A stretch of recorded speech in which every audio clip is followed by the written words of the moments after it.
Hi friends, welcome to daily dose. This is Keerthana Muthyala. ఈరోజు నేను Bigg Boss season 9 Telugu elimination గురించి వీడియో చేస్తున్నానండి.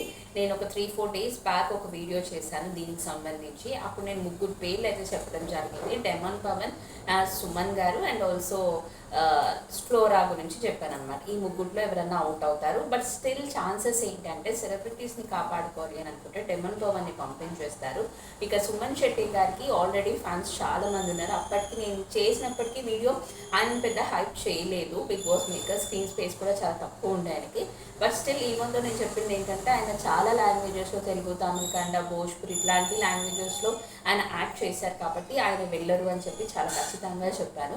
కాకపోతే డేంజర్ జోన్లో మాత్రం ఖచ్చితంగా ఉంటారు అని చెప్పాను. అలాగే డేంజర్ జోన్లో నేను చెప్పినట్టుగా సుమన్ శెట్టి గారు, ఫ్లోరా గారు అండ్ ఆల్సో షష్ఠి ఉంది. ఆ రోజుకి షష్ఠి గురించి అసలు ఏ టాక్ లేదు నేను చేసినప్పటికీ వీడియో.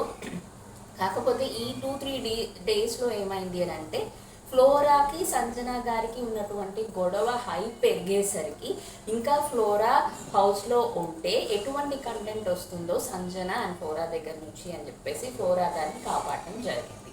అండ్ ఇంకా షష్ఠి వర్మ గురించి మాట్లాడాల్సి వస్తే ఆవిడ స్టార్టింగ్ డే 1 నుంచి ఇప్పటి వరకు కూడా కొన్ని సందర్భాల్లో తన వాయిస్ని రేస్ చేశారు.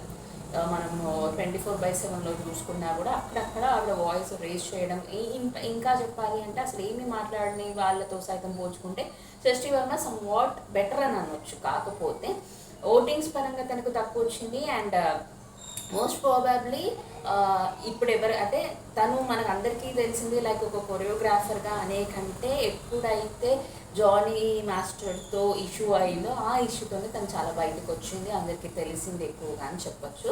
బట్ ఆ రాజకీయాలు ఏమన్నా ఇక్కడ అయ్యాయా? అందుకే షష్ఠి వర్మని ఒక 1 వీక్ కూడా ఉండనియకుండా పంపించేశారా? నిజానికి తనలో దమ్ముంది, ఆడగలదు. అండ్ స్టార్టింగ్ డే ఎప్పుడైతే ఇంట్రొడక్షన్లో డ్రాన్ లాంచ్లో నాగార్జున గారు ఒక మాట ఉన్నారు షష్ఠితో, చాలా బిజీగా ఉన్నావు అయినా కూడా ఇక్కడికి వచ్చావు అనేసి.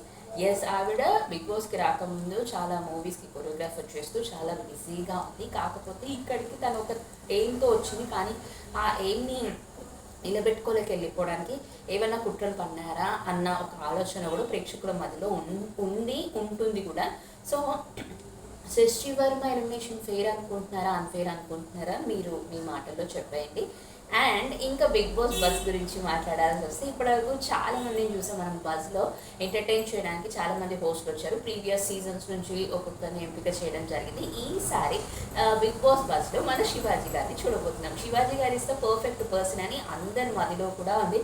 సో మీరేమనుకుంటున్నారో కూడా చెప్పండి. Bigg Boss from Monday to ఈ సాటర్డే ఆర్ సండే వరకు ఏదైతే జరిగిందో ఇదంతా కలిపితే బిగ్ బాస్ ఫస్ట్ ఎపిసోడ్లో శివాజీ గారి చేత వస్తుంది అని అనుకుంటున్నాను నేనైతే. సో మీరేమనుకుంటున్నారో కూడా కమెంట్ సెక్షన్లో చెప్పండి. నేను చెప్పినటువంటి ఈ అనాలిసిస్ మీకు నచ్చింది అని అనుకుంటే, ఇన్ కేస్ నేను ఫస్ట్ వీడియో చేశాను అది చూడని వాళ్ళు ఎవరైనా ఉంటే అది కూడా ఒకసారి చూడండి. సో మీకేమనిపించిందో ఓవరాల్గా కమెంట్స్ రూపంలో మీ కమెంట్స్ని చెప్పేయండి. సో మరో వీడియోతో మళ్ళీ ఉంటాను. అంతవరకు మీరు కూడా ఏం చేయాలి, డైలీ డోస్ని లైక్ చేయండి, షేర్ చేయండి, నచ్చితే సబ్స్క్రైబ్ కూడా చేసుకోండి.